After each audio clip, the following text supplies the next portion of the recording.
Aujourd'hui, la question que j'ai envie de poser à un Ivoirien, c'est jusqu'à quand? Jusqu'à quand nous, Ivoiriens, on va continuer à mourir pour eux? Jusqu'à quand? Je vais vous expliquer quelque chose. Franchement, partagez massivement cette vidéo.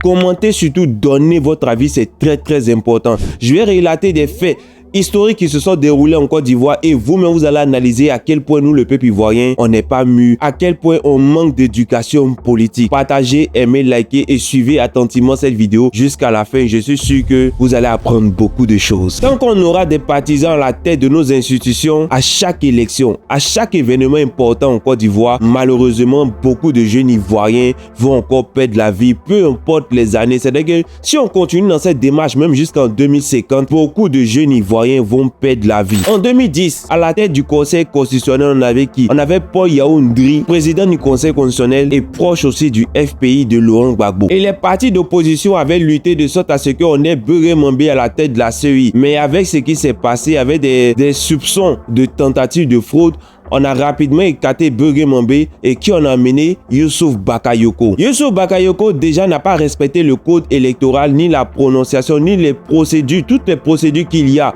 autour du code électoral. Youssouf Bakayoko n'a pas respecté ces codes-là. Ça sent le bras de fer, hein. C'est un bras de fer qui est en train de se passer parce que le Conseil constitutionnel n'est pas d'accord avec les résultats promulgués par la commission électorale. Le Conseil constitutionnel qui dit qu'il y a eu des invalidités, probablement, en tout cas à qui on a demandé de vérifier s'il y avait eu des invalidités.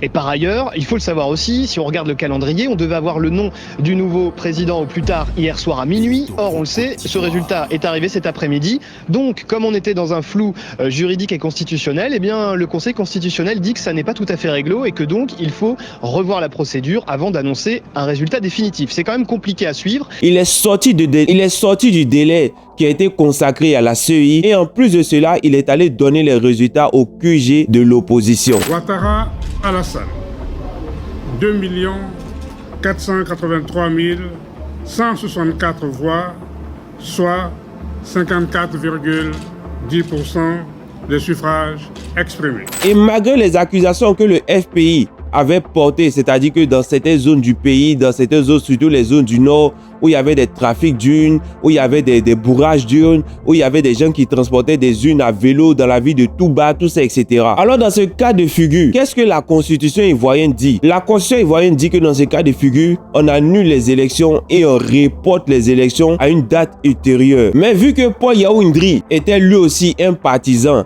un sympathisant, un acteur aussi de la scène politique, il s'est précipité de proclamer les résultats des élections définitives puisque lorsque le président du Conseil constitutionnel déclare un candidat vainqueur, c'est terminé. C'est-à-dire que selon la Constitution, si Paul Yaoundé a dit que toi tu es président, c'est terminé. C'est-à-dire qu'on ne peut plus revenir là-dessus. Et voilà ce qui va causer les 3000 morts. C'est-à-dire que des partisans, des sympathisants à la tête de nos institutions finiront toujours par causer de graves dégâts au sein de la population ivoirienne. Et aujourd'hui, c'est la même chose qu'on est en train de constater lorsqu'on a des gens comme Koulibaly Kibien qui se trouve à la tête de la CEI, lorsqu'on a des gens proches du président de la République qui se trouvent à la tête du Conseil constitutionnel, lorsqu'on a des gens proches du président qui se retrouvent à la tête de plusieurs institutions de Côte d'Ivoire, mais ce sont les mêmes choses qui sont en train de se répéter. En 2025, malheureusement, si on continue encore dans cette vanne-là, si on continue encore dans cette allée, on continue dans ce couloir, malheureusement, beaucoup de jeunes Ivoiriens vont perdre la vie. Et ça, que vous le vouliez ou non, c'est ce qui va arriver parce qu'on a toujours des partisans, des sympathisants à la tête de nos institutions. Et aujourd'hui, quand on parle, quand on est en train de dénoncer cela, les gens disent oui, autant de Gbagbo, Paul Yaoundé était président du Conseil constitutionnel et en même temps aussi était acteur du FPI de Laurent Gbagbo. Mais les amis, soyons sérieux. Est-ce que cela justifie les mauvaises actions qu'on est en train de voir aujourd'hui? Est-ce que cela justifie les mauvaises actions de Koulibaly Kibien qu'on voit aujourd'hui? Est-ce que cela justifie le nombre de morts qu'on va avoir encore en 2025? C'est-à-dire que si Paul Yaoundé avait joué son rôle en tant que président du Conseil constitutionnel, qu'il était vraiment allé au bout de la procédure, on aurait pu éviter les 3000 morts facilement. Si Youssouf Bakayoko n'était pas partisan, on aurait pu éviter les 3000 morts facilement. Si chacun d'eux avait respecté le code qui est écrit dans notre constitution, que chacun dit connaître et maîtriser, on aurait pu éviter les 3000 morts facilement. Mais au lieu de cela, chacun a joué son rôle de partisan.